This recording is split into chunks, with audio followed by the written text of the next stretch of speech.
हरि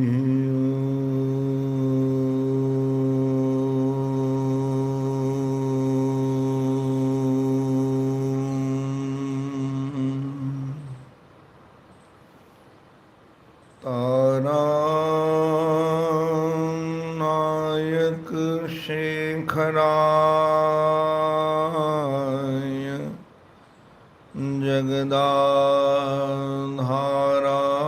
जगदाधाराय धाराधर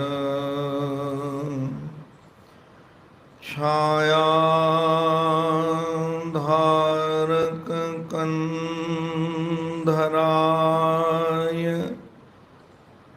गिरिजा संगैक श्रृंगारिणे नद्य शेखरिणे दृशातिलकिने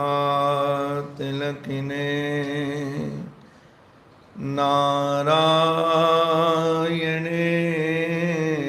नास्त्रिणे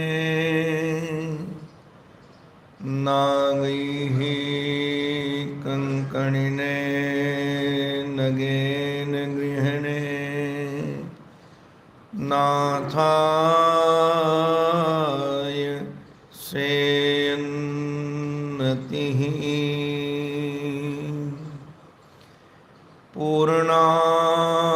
पूर्णानन्ददया दृशा रसदया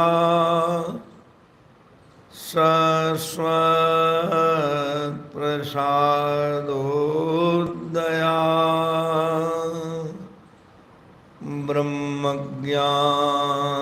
ब्रह्मज्ञानविनोदया जनमनो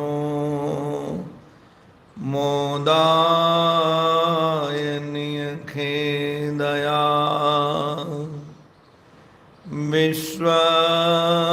विश्वप्रेम विकासहासमुदया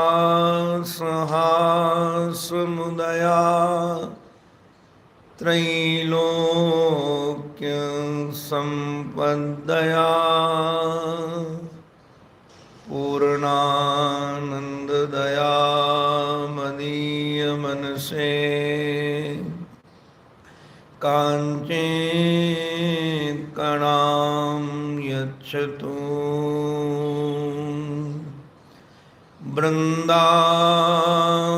वृंदावनेश्वर मुकुंद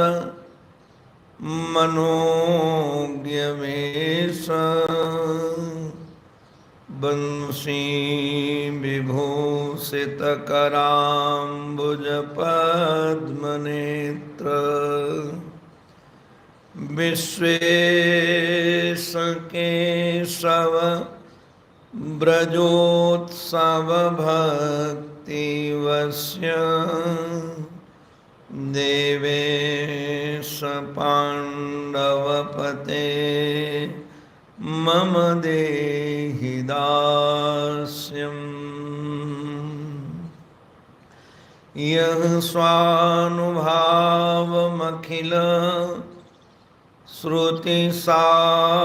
श्रुतिसारमेकम् अध्यात्मदीपमति तितिरशतां तमोन्नम् संसारिणां करुणयाः पुराणगुह्यं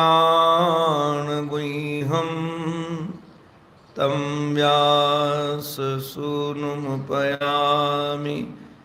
गुरुं मुनीनाम्। ॐ नमः श्री परमहंस स्वादित चरण कमल चिन्मकरंदाय भक्तजनमानस निवासाय श्रीरामचंद्राय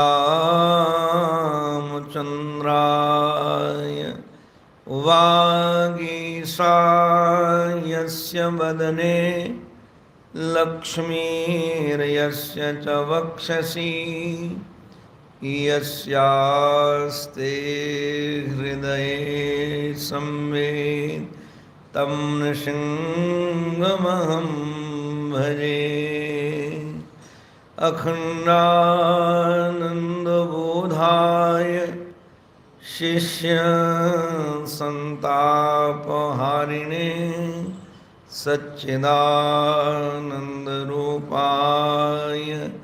तस्मै श्री गुरवे नमः। गुरुर्ब्रह्मा गुरुर्विष्णुः गुरुर्देवो महेश्वरः गुरुः साक्षात् परब्रह्म तस्मै श्री गुरवे नमः। तस्मै श्री गुरवे नमः। श्रीमन्नारायण नारायण नारायण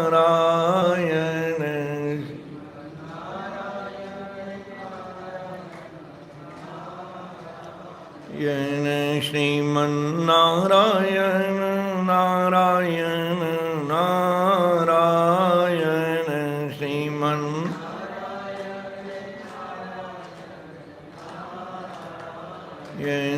लक्ष्मी नारायण नारायण नारायण लक्ष्मी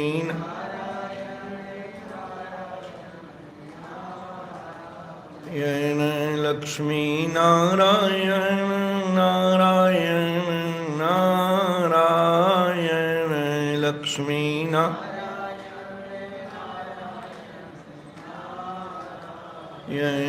श्रीमन्नारायण नारायण नारायण श्रीमन्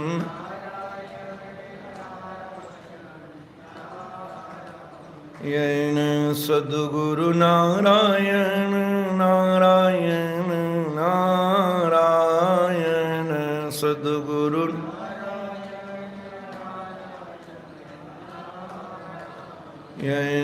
सद्गुरु नारायण नारायण नारायण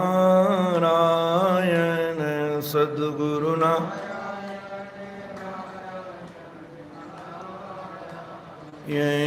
श्रीमन्नारायण नारायण नारायण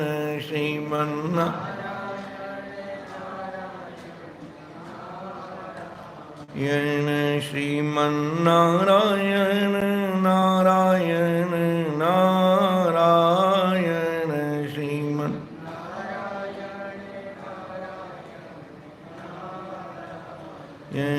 श्रीमन्नारायण नारायण नारायण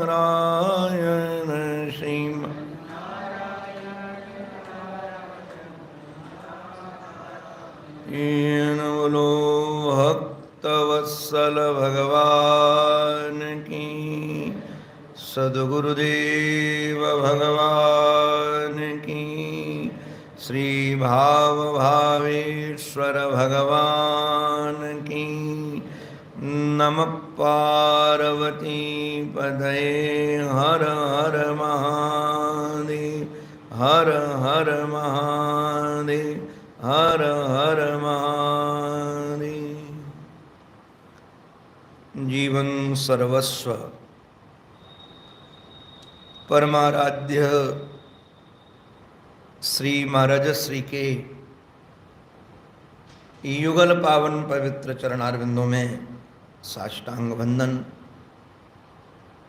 परमादरणीय पूज्य डॉक्टर स्वामी जी महाराज, परमादरणीय पूज्य स्वामी श्री महेशानंद जी महाराज, परमादरणीय पूज्य स्वामी श्री सेवानंद जी महाराज, पूज्य संत शरण, पूज्य विद्वत वृंद, भूदेव वृंद, भगवान से, भगवान की कथा से, भगवान के नाम से, भगवान के धाम से अनुराग रखने वाले भक्त वृंद एवं मातृशक्ति, आप सबके रूप में अपने आराध्य की ही अनेकानेक आकृतियों का दर्शन करता हुआ आप सबके भी पावन चरणों में मैं बारंबार वंदन करता हूँ। आओ हम सब मिल करके नंदनंदन यशोदानंदन श्री ब्रजजन वंदन श्री कृष्ण के चरणारविंदों में चलें। जो अपने प्रिय सखा उद्धव को निमित्त बना करके हम सबको यह दिव्य संदेश प्रदान कर रहे हैं। यह निश्चित है कि भक्त यदि कथा करेगा तो वो भगवान की महिमा का गान करेगा, और यदि भगवान कथा करेंगे तो कोई अपनी महिमा का गान थोड़ी करेंगे। जैसे कोई प्रेमी चर्चा करे तो यह थोड़ी कहेगा कि मैं बहुत प्रेमी हूँ, मैं बहुत उदार हूँ, मैं बहुत अच्छा हूँ। वह चर्चा करेगा तो निश्चित रूप से अपने प्रेमास्पद की चर्चा करेगा कि तुम बहुत सुंदर हो, तुम बहुत उदार हो, तुम गुणज्ञ हो, तुम शीलवान हो। ऐसे ही भगवान यदि कथा कहने के लिए बैठे हैं तो निश्चित रूप से भक्त की और भक्ति की महिमा का गान कर रहे हैं। भगवान तो हम लोग सुन ही रहे हैं, यहाँ तक कह दिया कि मुझे न तो अपना पुत्र उतना प्यारा है, न शंकर ही उतने प्यारे हैं, न संकर्षण ही उतने प्यारे हैं, न हमारी गृहिणी लक्ष्मी उतनी प्यारी है जितने तुम मुझे प्यारे हो। और कहाँ तक कहें, मुझे अपना शरीर भी उतना प्यारा नहीं, हम शरीर से भी उतना प्रेम नहीं करते जितना तुमसे प्रेम करते हैं। और भगवान तो यहाँ तक कह रहे हैं, निरपेक्षम मुनिम शांतम निर्वैरम समदर्शनम अनुब्रजामि अहम नित्यम। जो हमारे भक्त निरपेक्ष हैं, किसी से किसी प्रकार की अपेक्षा नहीं रखते। वैसे तो हमारे महर्षि इस पर बहुत जोर देते हैं कि परमात्मा जो अभी है और यही है, किंतु उस परमात्मा का हमको दर्शन क्यों नहीं होता है। परमात्मा जो अभी है और यही है, तो महर्षि की भाषा में कहें का इन भिखमंगों की वजह से नहीं आता, दिखाई देता है। क्यों? परमात्मा जानता है कि यदि इनके सामने में प्रकट हुआ तो लंबी लिस्ट हमको पकड़ा दी जाएगी, ये पूरा कर दो, ये पूरा कर दो, ये पूरा कर दो। तो हमारे यहाँ एक सज्जन थे, बम्बई के थे, सोरे वाला। तो जब वो आते थे तो उनकी कपड़े की फैक्ट्री, तो वहाँ से पहले कपड़ा भिजवा देते थे। और उनका एक बेटा दिल्ली में था, उसकी कार मंगा लेते थे और उस कार में कपड़ा रख करके वो बिहारी जी तक जाते थे, खूब बांटते हुए, बहुत बांटते थे। बाद में उन्होंने बिहारी जी जाना छोड़ दिया। तो हमने कहा कि अब बिहारी जी क्यों नहीं जाते हो? बोले जाता हूँ तो छुप कर जाता हूँ, पीछे वाली गली से जाता हूँ। तो हमने कहा क्यों नहीं जाते? बोले भिखारी बहुत परेशान करते हैं, और भिखारियों का पेट इतना बड़ा होता है कि आप चाहे कितना उनको दे दो, कभी पेट भरता नहीं है, और चाहिए और चाहिए और चाहिए। हम लोगों की लिस्ट भी वैसे ही है जी, कितना भी कुछ मिल जाए किंतु कामना और बढ़ती जाती है। तो भगवान सोचते हैं ऐसे लोगों से तो छुप करके रहने में ही फायदा है। किंतु जैसे कोई महात्मा निरपेक्ष हो जाता है, निरपेक्ष होने के बाद भगवान यह निश्चय कर लेते हैं कि इसके सामने प्रकट होने में हमको कोई दिक्कत नहीं है। जो मननशील है, भगवान के मनन में लगा रहता है और जिसका चित्त शांत है। आज मैं विचार कर रहा था, कामनावान व्यक्ति का चित्त कभी शांत हो सकता नहीं है, क्योंकि कामना जैसे उठती है तो चित्त चंचल हो जाता है। हमने तो कई बार देखा है कि रात्रि में भी कोई चित्त में कामना आ जाए, भले वो कल करना हो, किंतु उसकी योजना रात्रि में बनने लगती, फिर नींद चली जाती है, मन अशांत हुआ और महाराज चंचलता आई। तो जिसके जीवन में कामना है वह कभी शांत नहीं बन सकता है, और जो शांत नहीं है वह कभी निर्वैर नहीं बन सकता है। हमने देखा जितने चंचल लोग होंगे उतना उनकी दुश्मनी भी होगी और दोस्ती भी उनसे बहुत ज़्यादा होगी। छोटे छोटे बच्चों को भी हमने देखा है, जो चंचल होते हैं उनको चलने वाले लोग भी छेड़ कर जाते हैं, क्योंकि वो स्वयं चंचल है और लोग उनको प्रेम करने लगते हैं। तो निर्वैर यदि बनना है तो शांत होना बहुत जरूरी है। हमारे जीवन में किसी के प्रति द्वेष न हो। कल मैंने निवेदन किया था, ये भाव दो रूप में ही हमारे जीवन में प्रतिष्ठित हो सकते हैं।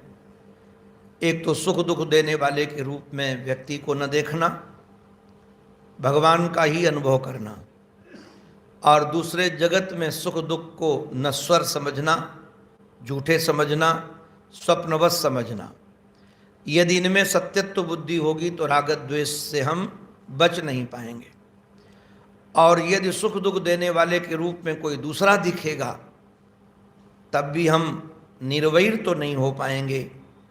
और जैसे चित्त निर्वैर होगा, राग द्वेष शिथिल होगा चित्त, तो भगवान कहते हैं समदर्शनम, सम्यक प्रकार से दर्शन, अर्थात सब जगह भगवत दर्शन, भगवान के अतिरिक्त कहीं दूसरा दर्शन न हो। ऐसे भक्त के पीछे भगवान कहते हैं हम नित्य घूमते हैं। भक्त को हमारे पीछे नहीं चलना पड़ता। अनुब्रजामि, अनुब्रजामि का अभिप्राय अनुगमन करते हैं, पीछे पीछे चलते हैं। क्यों भाई अनुगमन करते हैं? कभी कभी चलते होगे? बोले नहीं, नित्यम, मैं नित्य उनके पीछे घूमता हूं। और क्यों नित्य घूमते हो?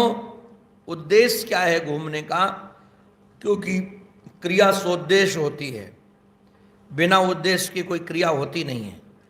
तो आप ऐसे संत, ऐसे भक्त, ऐसे प्रेमी के पीछे पीछे क्यों घूमते रहते हो? बोले इसलिए घूमता रहता हूं कि उनकी चरण रज उड़े और हमारे ऊपर घिरे। अब बात यह है, ये कह किससे रहे हैं श्रीमान जी? कह रहे हैं श्री उद्धव जी महाराज से। मैं निवेदन करूं, हमने अनुभव किया है जिस भाव से अपना चित्त भरा हो ना, उस भाव संबंधी बात हमारे चित्त को बहुत जल्दी पकड़ती है।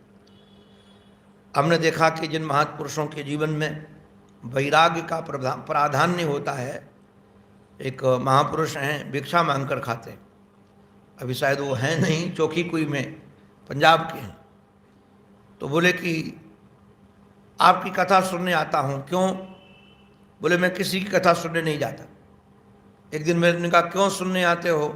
बोले आप जो बीच में वैराग्यशाली संतों की चर्चा करते हैं वो हमारे चित्त को पकड़ती है।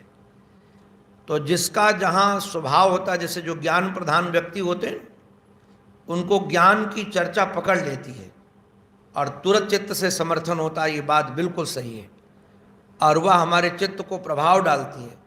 ऐसे कर्मनिष्ठ व्यक्ति हो, भक्तिनिष्ठ व्यक्ति हो, तो जिसमें जिसकी निष्ठा होती है उसको उस विषयक चर्चा करने से उसको रसोत्पत्ति तो होती ही है और उसमें गमन करने का, अनुगमन करने का चित्त भी होने लगता है। तो श्री ठाकुर जी महाराज जानते हैं श्री उद्धव का जीवन और उद्धव के भाव से परिचित हैं। क्योंकि उद्धव के भाव से परिचित न होते तो शायद ऐसा भाव वह नहीं रख पाते। उद्धव का भाव कैसा है? आप लोगों ने श्रवण किया होगा कि स्वयं श्रीधाम वृंदावन में उद्धव जी महाराज कहते हैं, आशा महो चरण रेणु जुषामहम श्याम वृंदावने किमपि गुल्मलतौषधीनां या दुस्त्यजम स्वजन आर्य पथम चहित्वा भेजुर्मुकुंद। ये उद्धव जी महाराज कह रहे हैं, देखो देखो मैं बनना चाहता हूं। क्या बनना चाहते हो? बोले वृंदावन में कोई लता बनना चाहता हूं, कोई गुल्म बनना चाहता हूं, कोई औषधि बनना चाहता हूं।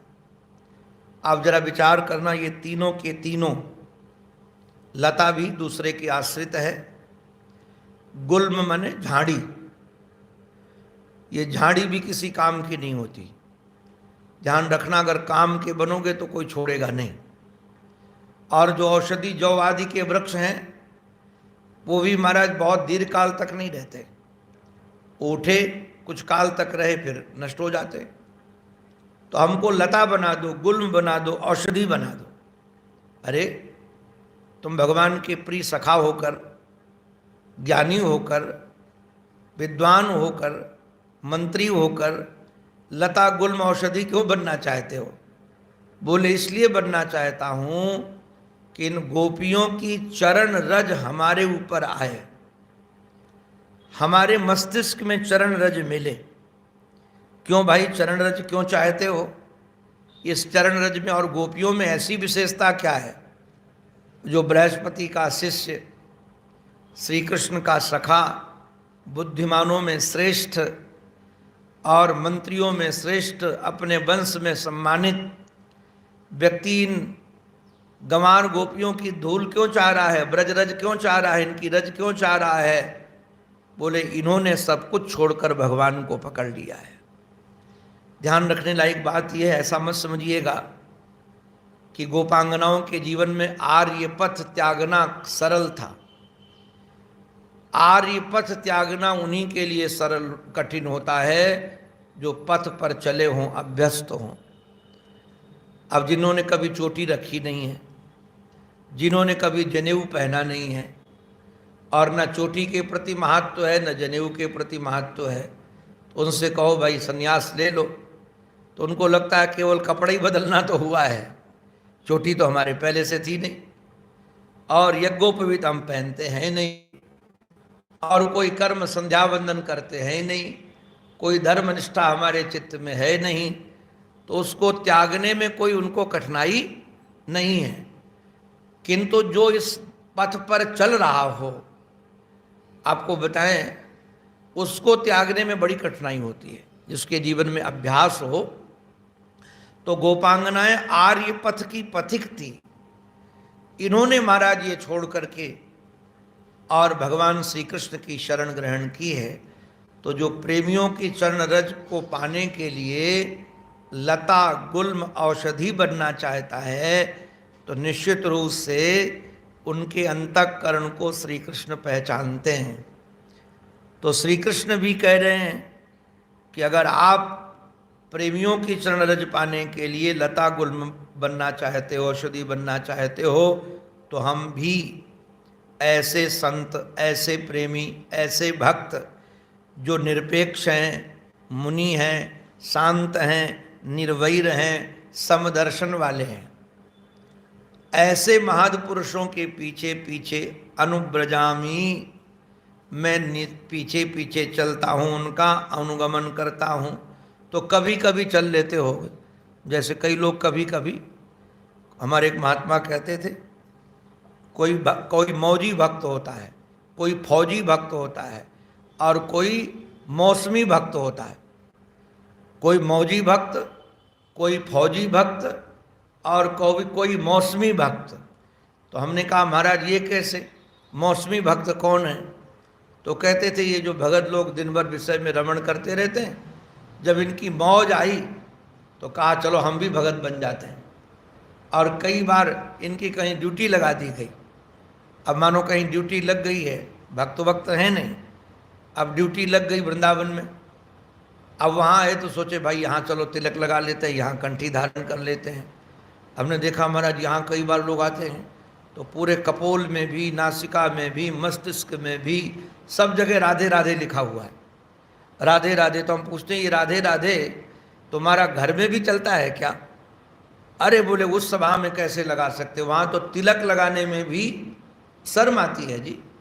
हमने देखा कि पूजन में तिलक लगाया जाता है और तिलक लगाने के बाद जैसे निकलते हैं तो तिलक पोंछ लेते। क्यों भाई तिलक क्यों पोंछ लिया? बोले ऑफिस जाना है। वहाँ हमको लोग भगत न समझ ले। अरे भाई तुमको चोर न समझ लें ये तो ठीक है, तुमको बेईमान न समझ ले ये तो ठीक है, कोई दुष्चरित्र न समझ ले ये तो ठीक है, किंतु भगवान का भक्त न समझ ले ये बात यदि डर लगता है तो निश्चित रूप से परिस्थिति के कारण आप भक्त बन गए हो। तो कोई मौजी है, कोई फौजी है, कोई मौसमी भी हैं जी। मौसम मौसम में अपने को बदल लेते। आज एकादशी है तो भक्त बन जाते हैं, आज एकादशी है तो अमुक बन जाते हैं। मैं निवेदन कर रहा था ऐसे भक्तों के प्रति, बोले नहीं, जिनके जीवन में ये नित्य पद का अन्वय दोनों तरफ कर लेना, जो नित्य निर्वैरी हैं, नित्य समदर्शन करने वाले हैं। हम लोगों के चित्त में जब सतोगुणी वृत्ति होती है उस समय तो सब भगवत भाव लगता है, किंतु जैसे सतोगुणी वृत्ति समाप्त होती फिर भगवत भाव नहीं लगता है। तो ऐसे लोगों महापुरुषों के नित्य घूमता हूँ, अथवा जो नित्य इसमें रमण करते हैं उनके पीछे पीछे मैं घूमता हूँ। क्यों भाई? पूये तेंग्र एंग्री रेणु भी, उनकी चरणों की धूल हमारे ऊपर पड़े। भगवान पवित्र से पवित्रतम है। ये तो भक्तों की महिमा गाने के लिए भगवान ये कह रहे हैं। भगवान बताना चाहते हैं कि पवित्र से पवित्र व्यक्ति भी महापुरुषों की चरण रेणु से पवित्र हो जाता है। तो इसलिए हम लोग भी उधर बढ़ें। हमको एक बात बहुत रसीली लगती है, कई बार उसका चिंतन भी करता हूँ। हमारे श्री अवधूत जड़भरत जी महाराज ने रघुगण को संदेश देते समय ये बात कही है। इन महापुरुषों की चरण रेणु में ऐसी क्या विलक्षणता है कि महाराज अपना जीवन बदल जाता है, अपने जीवन के विचार शैली बदल जाती है। उन्होंने कहा, जड़भरत जी महाराज ने रघुगण को, न तपसा न याति न चेत जया निर्वपणाद गृहादवा न छंदसा नैव जलाग्नि सूर्ये बिना महदपाद रजो विषेकम। ये जो महदपाद है, महदपाद कौन है? यही महदपाद हैं जो निरपेक्ष हैं, मुनि हैं, शांत हैं, निर्वैर हैं, समदर्शन हैं। इनके चरण धूलि के अभिषेक के बगैर काम बनने वाला नहीं है, क्योंकि इनके चरण की धूलि में ऐसा सामर्थ्य है कि हमारे कलमशों को धो दे, हमारे कलमशों को हटा दे, मिटा दे। इसलिए हम उनके पीछे पीछे घूमते रहते हैं। ये जो निष्किंचन महापुरुष हैं, जिनका अनुराग मेरे चित्त महाराज चरणों में है, मई अनुरक्त चेतसा, और शांत हैं, महांत हैं, अखिल जीवधारियों के ऊपर वात्सल्य रखने वाले हैं। हमने देखा है महाराज, अपने बच्चों पर तो सबको अनुराग है। अब कभी विचार करना, अपना नाती पोता रोने लगे तो हृदय पिघल जाता है। आप जरा विचार करना, अब एक मैया ने हमको बताया, बोले महाराज हमारे बच्चे को सुई लगी, वो टीके लगते हैं, अभी 2 महीने का बच्चा है, तो बोले वो तो नहीं रोया, मैं रोने लगी। अब वो तो नहीं रोया, बच्चा तो हंसता रहा। कब सुई महाराज नर्स ने लगा दिया उसको पता ही नहीं चला, किंतु मैं रोने लगी उस सुई को देख करके, इतनी सुई घुस रही है। तो मैं विचार करने लगा कि इस पर तो इसका वात्सल्य है, उसके दुख को नहीं देख करके ये रोने लगी, कल्पना करके, कामना करके रोने लगी। किंतु क्या किसी गरीब के बच्चे को दुख देख करके अपने को पीड़ा होती है? कोई दूसरे का बच्चा रो रहा हो तो अपने को हृदय में कुछ होता है? अरे महाराज ऐसे कठोर कठोर वाक्य बोलते हैं लोग, हम तो देख करके आश्चर्य लगता है कि ऐसा भी कोई व्यवहार कर सकता है। अगर नंदोत्सव आदि में कोई गरीबों के बच्चे आ जाएं तो ये सेठ लोग ऐसे उनको कान पकड़ के निकालते हैं जैसे बकरी आ गई हो, कोई कुत्ता आ गया हो। मनुष्य के प्रति भी उनके हृदय में प्रेम नहीं है, किंतु अपने बच्चे के प्रति प्रेम तो है, अपने परिवारी जनों के प्रति तो स्नेह उनका है। किंतु ये महापुरुष लोग महाराज केवल अखिल जीव वत्सला, अद्भुत शब्द भगवान प्रयोग कर रहे हैं, अखिल जीव वत्सला, मनुष्य वत्सला नहीं। वो किसी को, कोई भी जीव, उनके प्रति वात्सल्य का भाव। हमने एक महापुरुष के दर्शन किए, शायद कभी हमने सुनाया होगा, यहाँ गंगा के तट पर वो महापुरुष रहते थे और रेत में बैठे रहते थे। मैं एक दिन उनके दर्शनार्थ गया तो हमको पता था कि महाराज जी की निष्ठा वेदांत में है, और वेदांत का कोई प्रश्न पूछे तो उत्तर देते, नहीं तो मौन रहते। महाराज जी थे सन्यासी, मुझे नाम उनका स्मरण नहीं है, और वो बैठे हुए थे। मैंने जा कर के प्रणाम किया और वो कोई उत्तर नहीं। फिर मैंने प्रश्न पूछा कोई वेदांत संबंधी, तो महाराज जी बड़े प्रेम से, जैसे किसी छोटे से बच्चे को देख करके वो समझाने लगे, प्रक्रिया से समझाने लगे। गर्मी थी बहुत और महाराज जी धूप में बैठे थे, हमको करीब आधा से पौन घंटा तक समझाया, और समझाते समझाते महाराज जी बोल पड़े बीच में, बाहर मत जाओ मर जाओगे, बाहर मत जाओ मर जाओगे, अंदर चलो। फिर महाराज जी समझाने लगे। तो प्रवचन के बीच में वो श्रृंखला हमको समझ में नहीं आई, क्योंकि बाहर मत जाओ प्रवचन का क्रम नहीं था, समझाने का क्रम नहीं था पूज्य महाराज जी का। तो मेरे दिमाग में कुछ चलने लगा, क्योंकि जहाँ गड़बड़ मामला होता है वहाँ दिमाग चलता है। हमको कई महापुरुषों ने कहा विदेश मत जाया करो, तो मुझे लगा कि शायद ये महात्मा को पता है कि मैं विदेश जाता हूँ और ये कह रहे हैं कि विदेश मत जाओ, बाहर मत जाओ, नहीं तो मर जाओगे। तो जब मैं चलने लगा तो प्रणाम करके हमने कहा महाराज जी मैं स्पष्ट समझ नहीं पाया, आप बीच में जो बोल रहे थे कि बाहर मत जाओ मर जाओगे, ये किस उद्देश्य से बोल रहे थे, क्या कोई संकेत है आपका? हंस करके बोले नहीं नहीं कोई बेटा संकेत नहीं है। वो तो जांग फैलाई, और जांग फैलाने के बाद महाराज दिखाया, उसमें बड़ा घाव था, उस घाव में कीड़े पड़े थे और वो कीड़े बाहर निकल करके जा रहे थे। तो महाराज जी उन कीड़ों को कह रहे थे कि तुम बाहर मत जाओ, धूप में मर जाओगे। अब जरा विचार कीजिए, ये है अखिल जीव वत्सला। इनके चित्त में किसी जीव के प्रति, अब वो कीड़े कष्ट ही तो देते हैं, कोई प्रसन्नता थोड़ी देते हैं, किंतु उनके प्रति भी चिंता है कि धूप में निकलेंगे तो मर जाएंगे। बाद में शायद वो उसी रोग से शरीर भी उनका पूरा हो गया, इलाज भी नहीं कराया।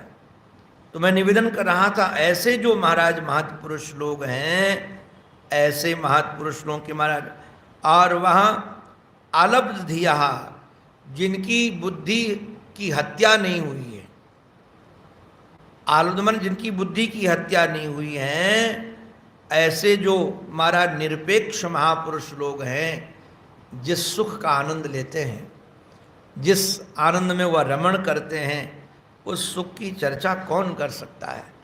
वह महद पुरुष रस में डूबे रहते हैं। भगवान कहते हैं बध्यमानोपि मद भक्तो विषयी अजितेन्द्रियः प्रायः प्रगल्भया भक्त्या विषयर्ना विभूयते। बध्यमानोपि मद भक्तः, जो मेरा भक्त है, भले वो बंधन युक्त दिख रहा हो, किंतु ऐसे जो भक्त हैं उन पर ध्यान दीजिएगा, कभी भी विषय प्रभावित नहीं कर पाते। वो विषयों से महाराज विषय ना विभूयते, वो विषयों से कभी प्रभावित नहीं होते।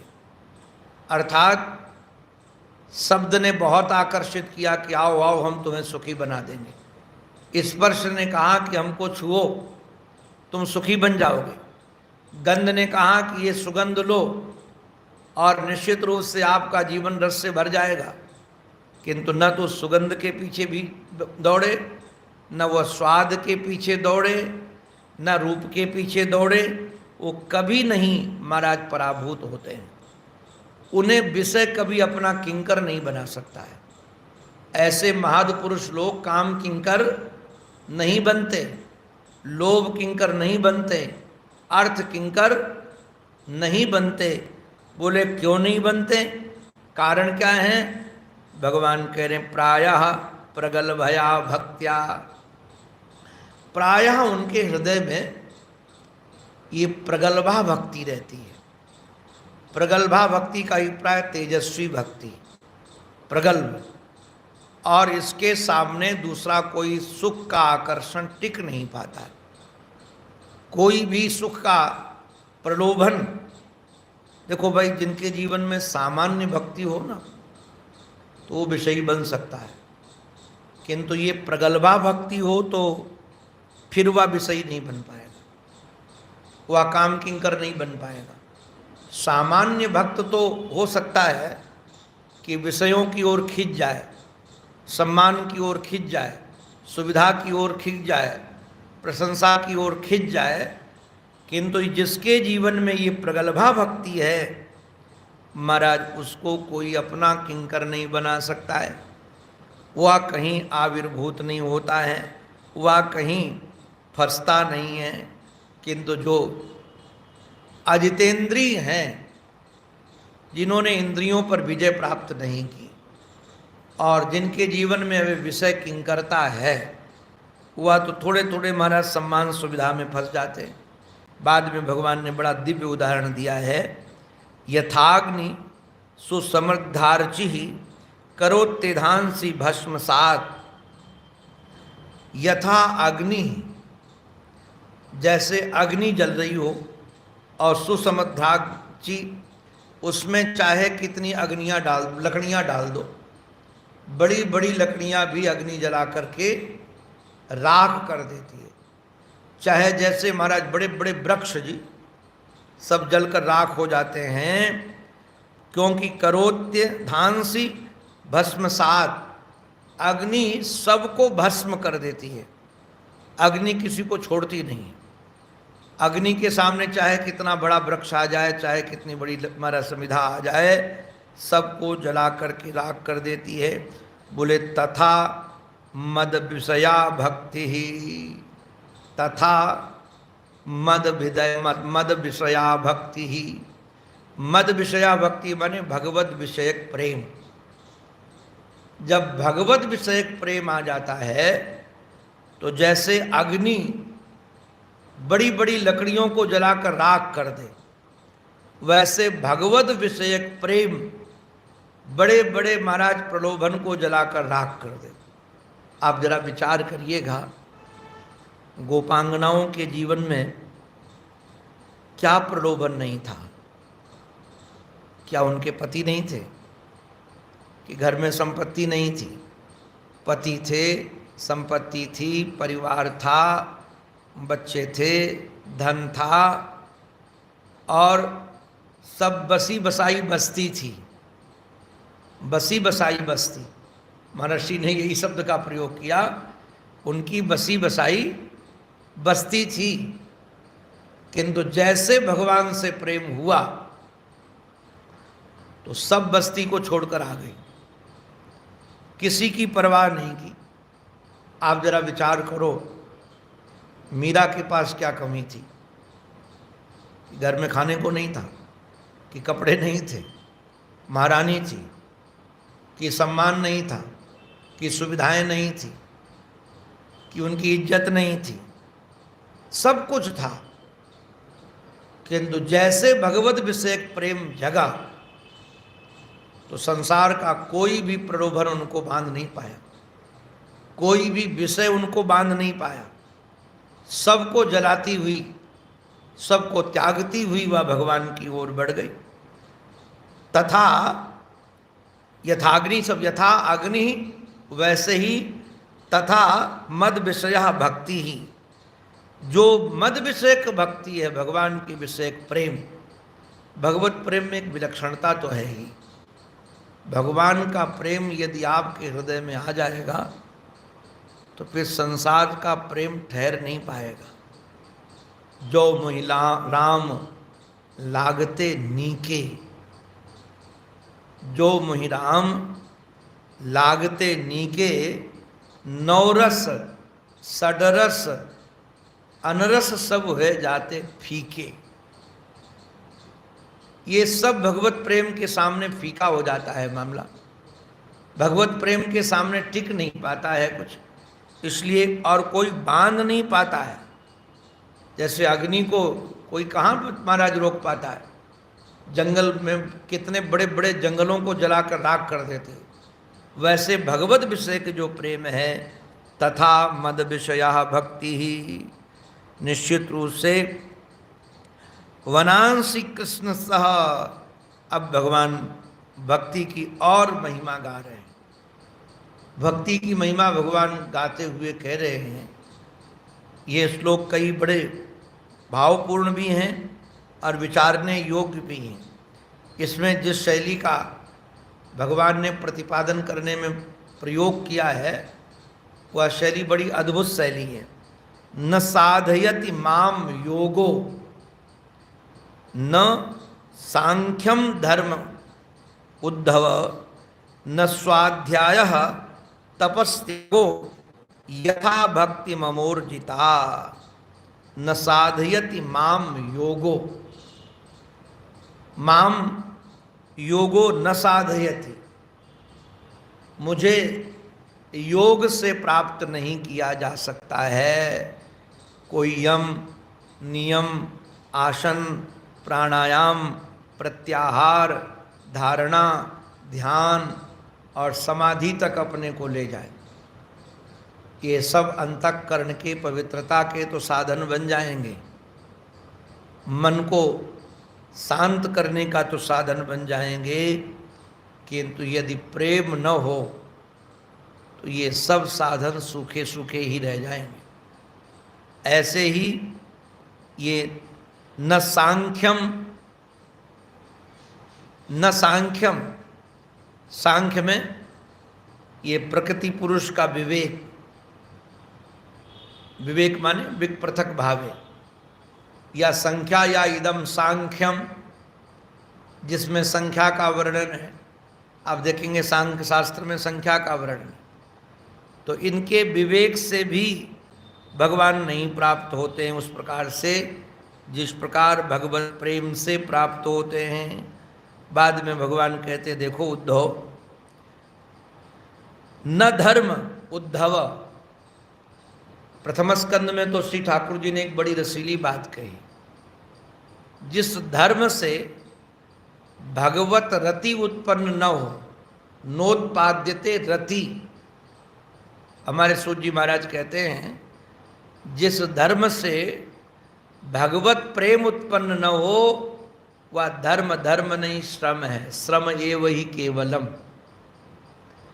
अरे भाई, धर्म का उद्देश्य तो भगवत प्राप्ति होना चाहिए, भगवत प्रीति प्राप्ति होना चाहिए, न स्वाध्याय। कोई स्वाध्याय तो बहुत करे, खूब महाराज ग्रंथ पर ग्रंथ लगा ले, पंक्ति पर पंक्ति लगा ले, किंतु भगवत प्रेम नहीं है। तो पंक्ति पर पंक्ति स्वाध्याय लगाने से अभिमान तो भले बढ़ जाए कि हमने इतने ग्रंथ लगा लिए हैं। वो अब एक महापुरुष हमको मिले कैलाश आश्रम में, मेरे को किसी ने उनका नाम बताया था, है तो चिन्मय मिशन से, वो भी कोर्स किया था 3 साल का, तो उसमें पढ़ा रहे थे। तो हमारे कई बच्चे वहाँ पढ़ रहे थे, तो उन्होंने बताया कि वो अभी कैलाश आश्रम में पढ़ाते भी हैं पढ़ते भी हैं, दोनों काम करते हैं। श्री साधी धर्मानंद जी महाराज से पढ़ते हैं, तो मैंने कहा चलो यहाँ आए हैं तो मिल के जाएँ, तो उनसे मिले। तो उन्होंने हमको बताया कि महाराज जी, मैं 2 बार आपकी महाराज संतों की कृपा से 2 बार प्रस्थानत्रयी, बृहद प्रस्थानत्रयी का अध्ययन किया है और अभी अध्ययन कराने में भी लगा हूँ। कभी ये पाठ लेता हूँ, कभी वो पाठ लेता हूँ, कभी वो पाठ लेता हूँ। मैं उनके साथ करीब 1-1.5 घंटे बैठा तो स्वाध्याय में उनकी पकड़ थी और स्वाध्याय पर ही उनका जोर भी था। उनका मानना यही था कि बिना स्वाध्याय के काम बनने वाला नहीं है। तो मैं निवेदन यही कर रहा था कि स्वाध्याय निश्चित रूप से अपने ज्ञान का वर्धन कराता है। हम जितने स्वाध्याय, हमारे महाराज जी ने एक बड़ी रसीली बात कही, बोले जो अज्ञान भ्रांति से आपको जानकारी है, अज्ञान है, वो तो ज्ञान से मिट जाएगा, किंतु जो अभ्यास से आपके अंतःकरण में आ गया वो कैसे मिटेगा? उसके लिए तो उसी प्रकार का अभ्यास चाहिए। तो महाराज भगवान कह रहे हैं न स्वाध्याय से भी उतनी महाराज प्रीति नहीं होती है जितनी भगवत प्रेम से प्रीति होती है। तपाहा, तप से, कोई पंचाग्नि ताप रहा हो अथवा महाराज नाना प्रकार के तप रहा हो, किंतु भगवत प्रेम के अभाव में वो तप भी की तो संसार के वैभव में फंसा देगा और नहीं तो अभिमानजन्य जीवन में दुख उत्पन्न कर देगा। हम वृंदावन में देखते थे एक महापुरुष को, ललिताश्रम के कोने की तरफ तो खड़े रहते थे, खड़ेश्वरी थे महाराज। एक वृक्ष था, खड़े रहते थे, रात में भी खड़े रहे, दिन में भी खड़े रहे, एक प्रकार का तप है। और खड़े खड़े परिणाम क्या हुआ? खड़े खड़े वहाँ बहुत बड़ा आश्रम बन गया और खड़े खड़े सब विस्तार हो गया। तो ये तप का साधन संसार की वृद्धि का बना कि भगवत प्राप्ति का बना? वह भगवत प्राप्ति का नहीं बना, वह जगत की प्राप्ति का बना। तो मानो यदि कोई तप के माध्यम से ये जगत के संग्रह को कर ले तो क्या पाया? ये तो महाराज तप का दुरुपयोग ही हुआ। तो भगवान कह रहे न तो वैसे तप के माध्यम से, न त्याग के माध्यम से। कोई सोचे कि हम घर छोड़ देंगे, द्वार छोड़ देंगे, परिवार छोड़ देंगे, हम वस्त्र छोड़ देंगे, अमुक छोड़ देंगे तो हमको भगवान मिल जाएंगे। ये रे नारायण, भगवान वैसे मिलने वाले नहीं हैं जिस प्रकार से प्रेम से मिलते हैं। कोई सोचे कि गंगा जी में खड़े होकर के हम आराधना करेंगे। अब गंगा जी में खड़े रहने से यदि भगवान मिलते तो आप जरा विचार करो, मछलियों को तो पहले मिल जाते। हम तो 2-4 घंटे खड़े होंगे, 10 घंटे खड़े हो लेंगे। अच्छा 2-4 डुबकी लगा लेंगे। गंगा जी में कितनी डुबकी? 100 डुबकी लगा लो भाई, 1000 डुबकी लगा लो। किंतु जो दिन भर मछलियाँ उसी में रहती हैं, मगरमच्छ उसी में रहते हैं, तो क्या उनको भगवत प्राप्ति हो गई? उनको भगवत प्राप्ति नहीं हुई। जैसे महाराज आपको बताएं भक्ति से, प्रेम से होती है। और शब्द जो प्रयोग किया है भक्तिर, महाराज ममोर्जिता, ये जो ममोर्जिता भक्ति है। अब जरा विचार करना, मैं गंगा स्नान का विरोधी नहीं हूँ, भगवत कृपा करे गंगा जी दर्शन करने को मिले, स्नान करने को मिले तो खूब करे, उसका विरोध चित्त में बिल्कुल नहीं है। किंतु हमको तो नहीं पढ़ने को मिला कि गोपियाँ इतनी बार हरिद्वार गई थी या गोपियाँ ऋषिकेश गई थी और उसमें महाराज वहाँ पर उन्होंने तप किया था। गोपियों के जीवन में क्या था? ये जो ऊपर जिनकी चर्चा की गई है, कौन सा योग था उनके पास में महाराज? कौन सा सांख्य विवेक था, विचार था? कौन सा उनके जीवन में धर्म था? कौन सा उनके जीवन में स्वाध्याय था जो उन्होंने अमुक अमुक पंक्ति लगाई हो, अमुक अमुक ग्रंथ लगाए हों? और कौन सा तप था, कौन सा उन्होंने त्याग किया था जिससे परमात्मा मिले थे? भगवान यहाँ कह रहे हैं यथा भक्तिर ममोर्जिता भक्त्याहमेकया प्रायः श्रद्धात्मा प्रिय सताम भक्ति पुनाति मन्निष्ठा स्वपाका नपि संभवा। हमारे जीवन में यदि भक्ति आ जाए, आपको क्या कहें, भगवान ने जो भक्ति की यहाँ महिमा गाई है, अद्भुत महिमा है। कुत्ते को पचा करके भी खाने वाले लोग स्वपच, ये पतित से भी पतित हैं, किंतु यदि उनके भी अंतःकरण में भगवत प्रेम आ जाए, भगवत भक्ति आ जाए, तो निश्चित रूप से भक्ति पुनाति, उन पतित से पतित लोगों को भी भक्ति पवित्र कर देती है। पतित से पतित। हमने एक कथा सुनी, बाद में पढ़ने को भी मिली। एक किसी से ब्रह्म हत्या हो गई, ब्राह्मण की हत्या हो गई। गोहत्या, ब्रह्म हत्या, ये बहुत भयंकर अपराध है, भयंकर पाप है। किसी से यदि गाय मर जाए तो उसका जल्दी प्रायश्चित भी नहीं है। ब्राह्मण मर जाए तो विद्वानों ने सभा की कि इसको कुछ प्रायश्चित दिया जाए।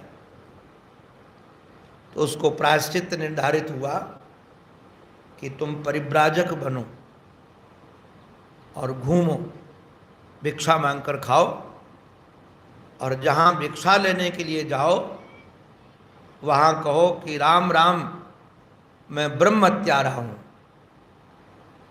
उसके बाद यदि कोई भोजन दे दे तो खा लो, नहीं तो ब्रह्म हत्यारा का नाम सुनकर लोग मारते थे, भगा देते थे कि ब्रह्म हत्यारा, इसका तो मुख देखने में पाप है। वो महाराज ये करते करते काशी पहुँच गए। और जैसे काशी पहुँच गए तो उस समय संत प्रवर श्री तुलसीदास जी महाराज काशी में वास करते थे। उनको पता नहीं था कि ये तुलसीदास जी महाराज इस कुटिया में रहते हैं, इस आश्रम में रहते हैं। आवाज़ लगाई, राम राम, मैं ब्रह्म हत्यारा हूँ, मुझे भोजन चाहिए। जो तुलसीदास जी महाराज ने सुना तो दौड़ कर आए और उसको हृदय से लगा लिया और कहा कि अब तुम ब्रह्म हत्यारे नहीं रहे, आओ हमारे साथ बैठकर भोजन करो। तुलसीदास जी महाराज को करुणा तो जगी ही, और वो भगवान की भक्ति की महिमा जानते थे, भगवान के नाम की महिमा जानते थे। उनको भोजन कराया तो काशी के विद्वानों में चर्चा हो गई कि तुलसीदास ने अपने हाथ से बनाकर भोजन कराया उसको, और कहा कि आज के बाद तुम ब्रह्म हत्यारे नहीं रहे, ब्रह्म हत्या से मुक्त हो गए। तो काशी के विद्वानों ने तुलसीदास जी महाराज से कहा, शास्त्रार्थ करो, ये कैसे पवित्र हो गया, ब्रह्म हत्या से कैसे छूट गया। शास्त्रार्थ हुआ। तुलसीदास जी महाराज ने शास्त्र की पंक्तियां रखी, किंतु कई लोगों को पंक्ति माननी नहीं होती, शास्त्र प्रमाण नहीं मानते, बोले नहीं मानेंगे हम। अब कोई प्रत्यक्ष प्रमाण बताओ हमको, कैसे पता चले कि ये पाप मुक्त हो गया है, ये पवित्र हो गया है, पतित नहीं रहा।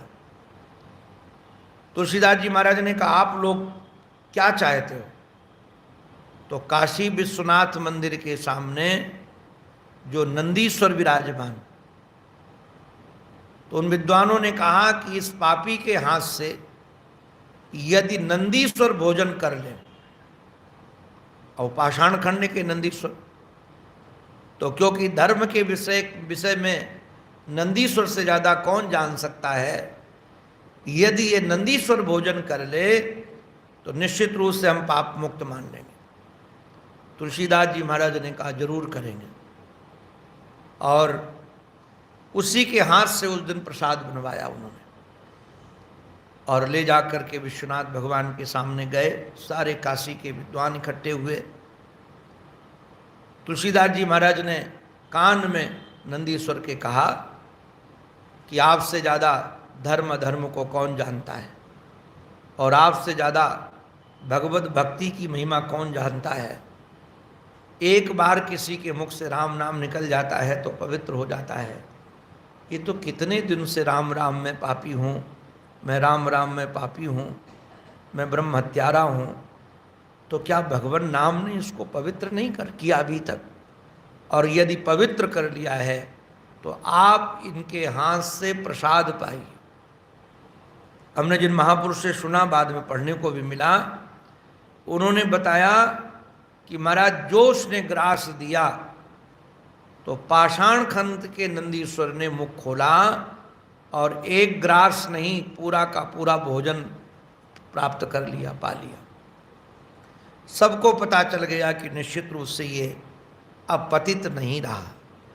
तो जिसके हृदय में भगवत भक्ति आ जाए, और भगवत भक्ति आप लोग जानते हो नौधा है, श्रवणम कीर्तनम विष्णु, स्मरणम पाद सेवनम, अर्चनम बंदनम दास्यम, सख्यमात्म निवेदनम। तुलसीदास जी महाराज तो थोड़ा क्रम बदल कर कहते हैं, प्रथम भगति संतन कर संगा, दूसर रति मम कथा प्रसंगा, गुरुपद पंकज सेवा, तीसरी भक्ति अमान, चौथ भक्ति मम गुण गण, करई कपट तज गान। इस प्रकार से वर्णन करते हुए बाद में श्री राघवेंद्र सरकार तो यहाँ तक कहते हैं, नवमह जिनके एकौ होई, नवमा जिनके एकौ होई, नारी पुरुष सचराचर कोई। नारी हो या पुरुष हो, चर हो या अचर हो, जीव जंतु कोई भी हो, अब जरा विचार करो, एक भी भक्ति हो जाए तो वह पवित्र कर देती है, वह भगवान तक पहुंचा देती है। तो भगवान इस प्रकार से कह रहे हैं कि भक्ति पुनाति मन निष्ठा। ध्यान दीजिएगा, जिसके हृदय में भक्ति है वो निश्चित रूप से चाहे कितना बड़ा पापी हो उसको पवित्र कर देती है भगवान निष्ठा, भगवत प्रेममयी निष्ठा, भगवत भक्ति। तो भगवान स्वयं भक्ति और भक्त की महिमा गा रहे हैं। फिर भक्ति हृदय में आती है तो कैसे कैसे लक्षण घटते हैं उसका भी श्री ठाकुर जी महाराज वर्णन कर रहे हैं अपने प्रेमी श्री उद्धव के सन्मुख। श्री ठाकुर जी के चरणों में हमारी यही प्रार्थना है, जिस भक्ति की वह चर्चा कर रहे हैं वह हम सब के अंतःकरण में विराजे। हमारी मति, हमारी रति, हमारी गति एकमात्र उन्हीं के चरणों में बनी रहे। इसी प्रार्थना के साथ ये उनकी वाणी उन्हीं के पावन पवित्र चरणारविंदों में समर्पित। बोलो भक्तवत्सल भगवान की, सद्गुरुदेव भगवान की, श्री वृंदावन बिहारी लाल की जय। जय श्री राधे, जय जय श्री राधे, जय जय श्री राधे।